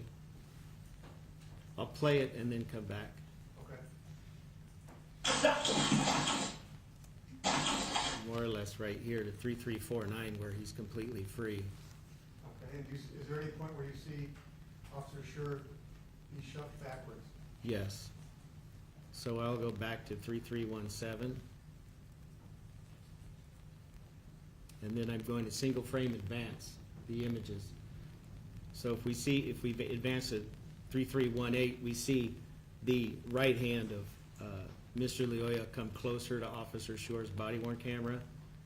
Then his right hand breaks free from Officer Schurr's right hand, and I'm inching forward. At 3329, Officer Schurr grabs the right shoulder area of the sweater Mr. Leoya has on. And you can see in 333, Officer Schurr's hands are now sort of crossed in front of him, and you see Mr. Leoya's arms and hands are up in the area of the forearms of Officer Schurr. And as we inch forward to 3340, we can see the knuckles from the right hand of Mr. Leoya over Officer Schurr's left forearm. We can see Officer Schurr's left hand making contact with his right forearm. And then as we continue forward to 3344, we see that Mr. Leoya is completely free. But if we back up at the point of 3340, this is right around, I'm going to go back to 3338 and single frame advance and just pay attention to the dash cam. Officer Schurr, both feet are off the ground. And I go back and you can see Officer Schurr stop right there. So you toggle this action. And you see, you saw what happened in the body worn camera, but now you have it from a different angle. And I toggled that section 3345 to 3345. you said you toggle 3, 3, 4, 5, but I think you said 3, 3, 4, 5 again. When you say toggle, you mean you're moving from frame to frame. It's 3-3-3-8 to 3-3-4-5. Okay, and you have the ability to take multiple images and put them in one exhibit? Yes. Okay, and so can you mark 3, 3, 3, 8 to 3, 3, 4, 5 as B8? Okay.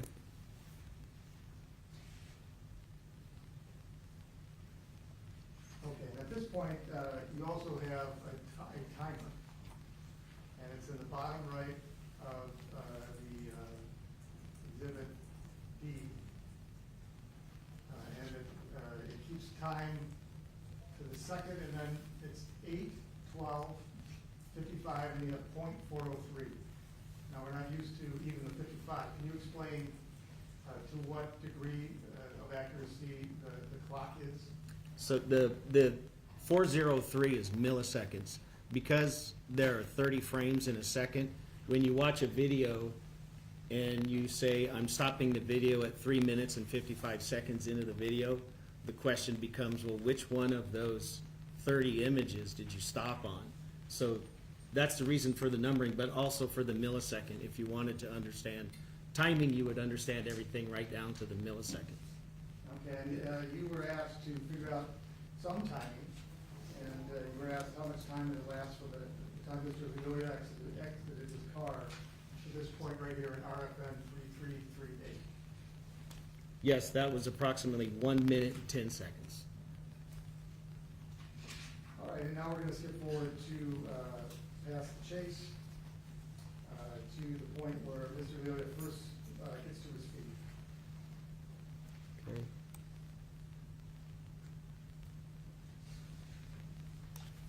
We're going to RFN 3582, and I'm going to zoom in on the dash cam.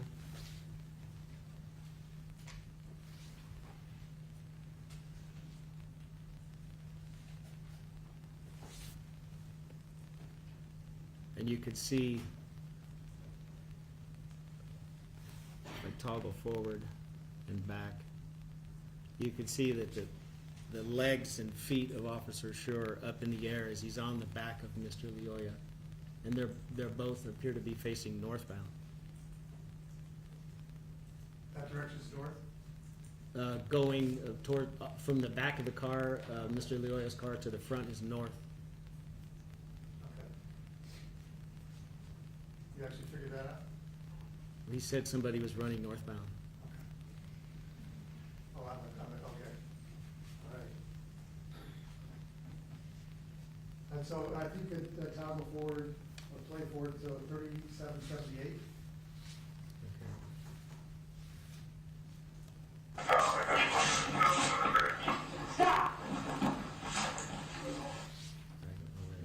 You can't see the RFN when I'm zoomed in, sorry.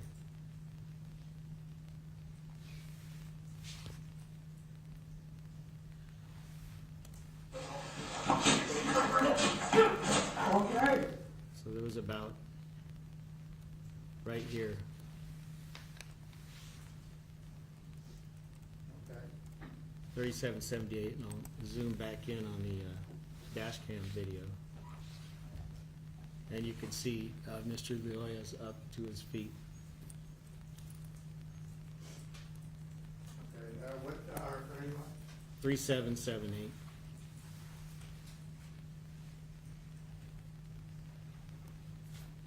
And you previously had showed us in the dash cam video where Officer Schur's feet were in the air and they were headed north. Yes. Do you recall what RFN that was? The first one of this, Yeah, I forgot to ask you. that would be 3582. Let me go back and make sure.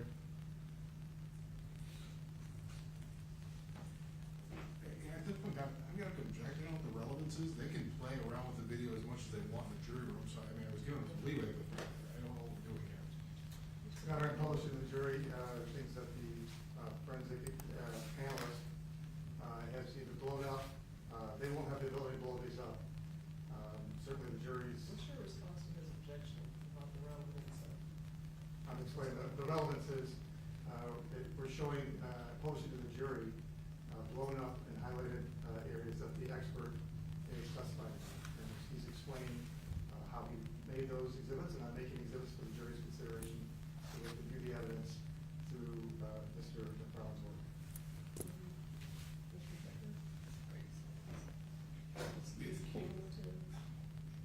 Sure, I mean, it's up to your discretion, that's my objection, I gave you some leeway, but this is seem to be going on. Right, it's pretty cumulative, I believe, and, I mean, the jury will have your exhibit, so I don't know that highlighting certain portions is relevant, it's extremely.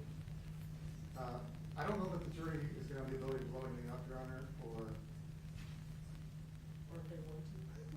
well, I mean, they may not want to, that's up to them, but I've seen the TV, it's a box TV back there, there's still ability. Certainly the jury, at the end of the questioning, can ask Mr. McFarland if they want to blow something up right now and make an exhibit.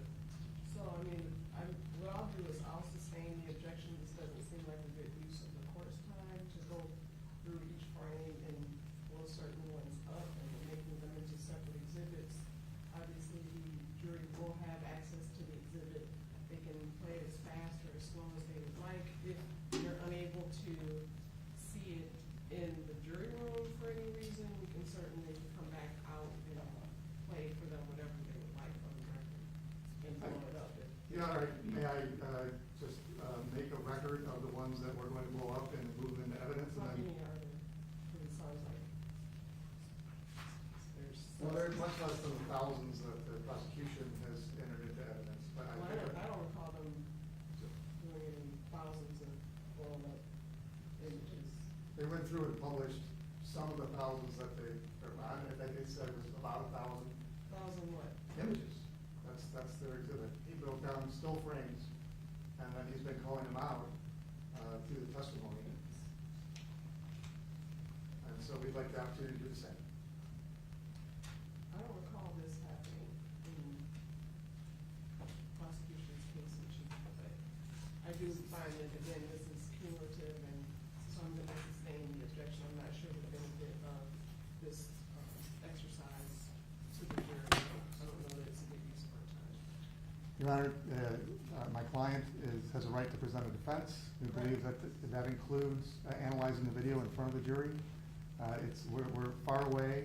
These things need to be blown up. They're not going to have the ability to blow it up. I think they're entitled to see what Mr. McFarland's work has been done. There's no objection to his qualifications. There's no objections to the exhibit.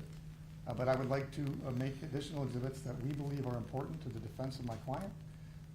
If the court's not willing to let me publish them now, I would like to be able to enter them into evidence at a later time. I can recall Mr. Brown without publishing them to the jury.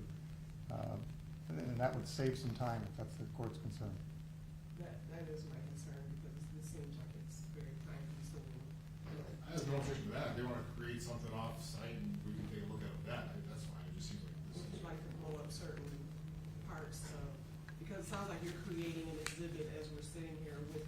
We are, the, Your Honor. and I don't believe that that is something your client would have the right to do, create exhibits on the fly like this. So, it sounds like there's no problem with your witness creating additional exhibits that go along with this one to blow up the areas that you would like for him to without us having him to go frame by frame and doing that on the record. Okay, Your Honor, what I'd like to do is, well, to save time, we'll have our coordinated, and then we can always recall Mr. McFarland and the jury if they want to pass a note that we'd like to see this part blown up or something. Certainly that's something that they can do now. It's going to be a lot easier with the software that they're not going to have unless the court is going to allow us. Again, I'm not saying you can't put those exhibits in, I'm saying you're creating the exhibits and saying, stop at this, go this and frame, oh wait, go back, I think I forgot which one we were at. So he's creating the exhibit on the fly right now. I don't have any problem if there's no objection, especially to admitting those exhibits if they're created. I just don't think it's a good use of time to create them on the record right now. So, I'm not sure. So I'm sustaining the objection to the extent that it. It's a waste of time. Well, I don't know that it's cumulative, Your Honor, since we're we're not taking the same picture over and over again. And so what we'll do, Your Honor, is we're at B10. We had a number about 1, 2, 3, 4, 5, 6, 7, 8, 9, 10. So you have more areas that you would like blown up? Yes, from and- this witness, so he can do that, create that, and then you can certainly recall them, and then he can go through those particular ones, and then, I think that would be more efficient. for Okay. the court. Fair enough, Your Honor, we can do that. Did you have other questions for him, or was that? No, that's all he's doing is looking at the videos. Okay.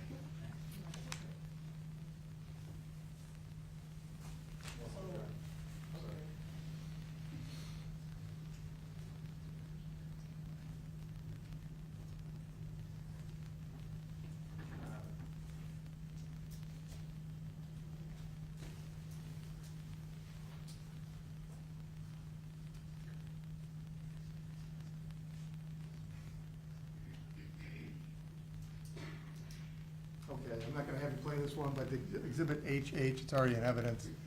Can you tell the jury what that is? This is the truncated dispatch audio. We received this audio file of the communications between dispatch and Officer Schurr and other units in the field. It wasn't received in real time. It was each individual transmission put into one continuous stream. And for that particular exhibit, I took the audio from the synchronized video file and put that in an audio program called Audacity, and then I put silence in between the transmissions to match the timing of the transmissions in the synchronized video, so that when you listen to the dispatch audio, it plays back in real time.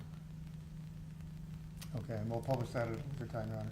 And I just wanted him to explain what it was. So you don't want to publish that now, you want to wait until you recall? How long is it?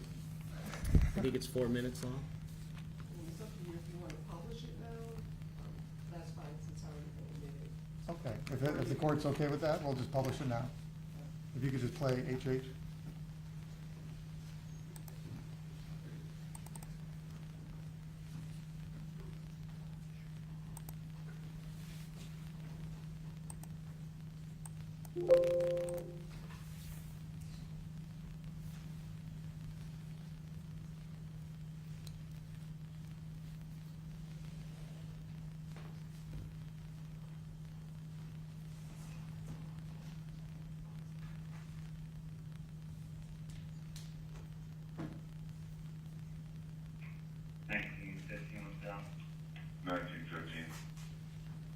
Nelson, worked at Great, WWMT-TV, Paul, 9367, Dan Nelson.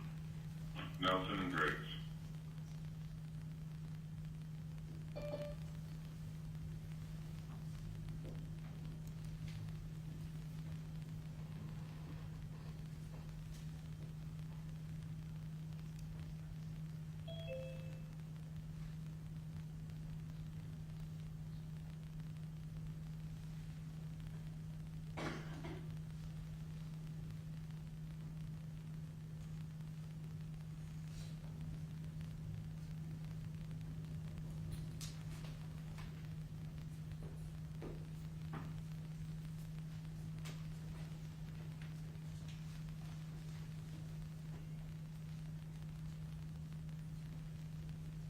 So we're hearing nothing right now.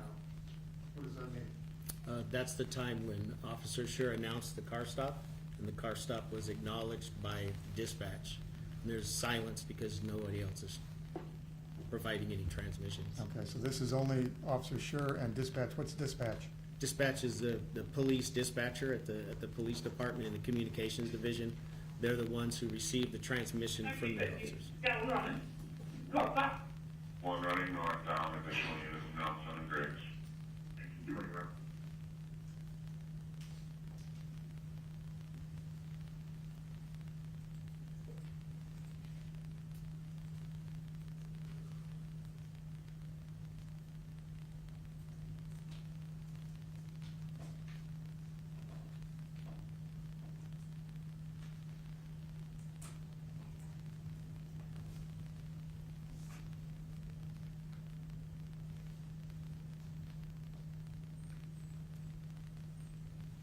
1950, turn more cars. 1950, what's your location?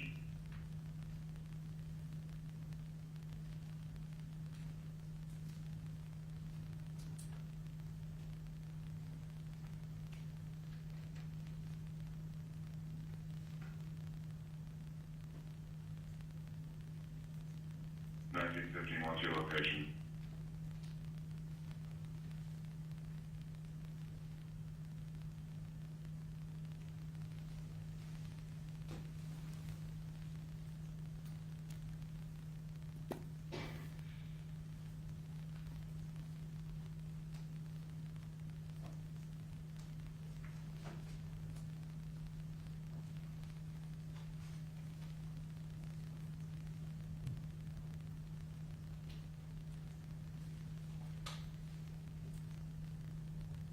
$19.15.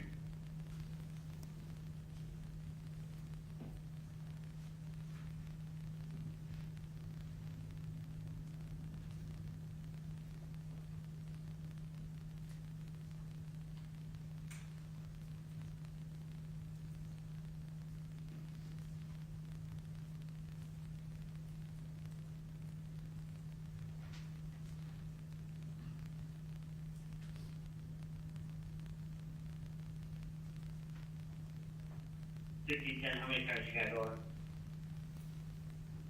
Everyone.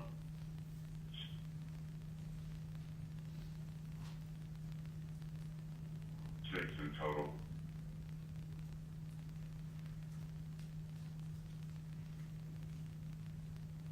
This is Carswell, Nelson and Gray. It is. 1915, just involved in shooting. Nelson Grace. 1915, 10-4, Nelson and Griggs. Starting medical.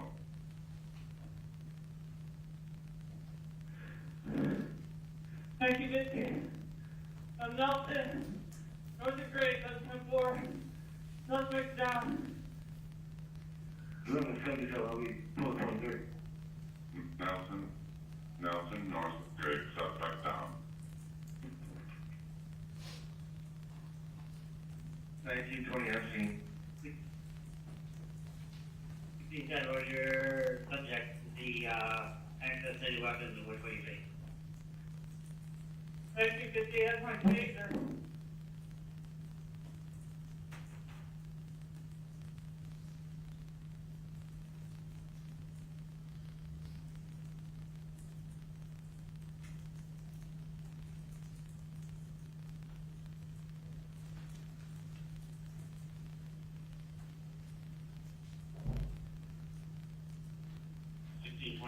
We're addressing one more. 1625, 10-4, addressing one more.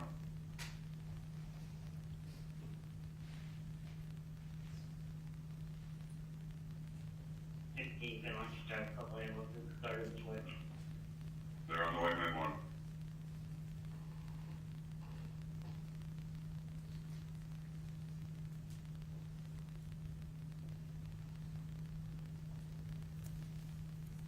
Times they're staging till we figure it out.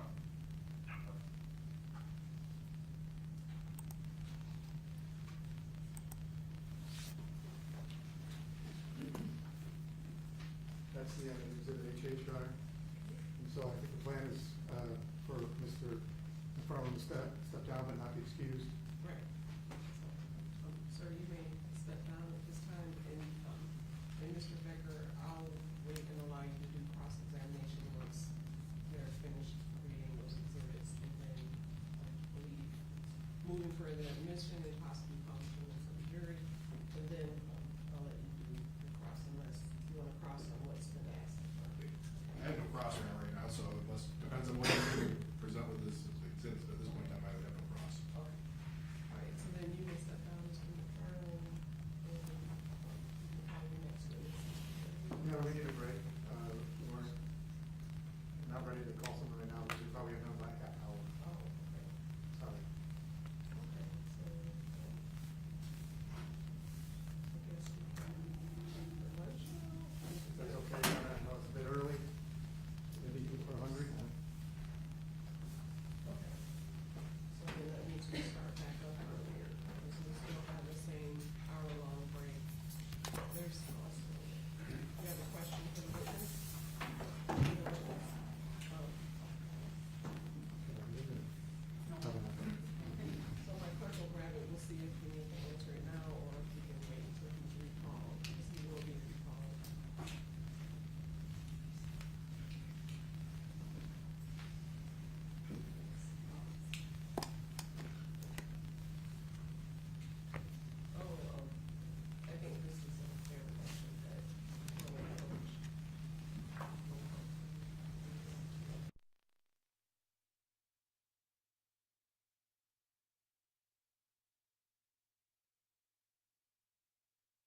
some of the subtitles?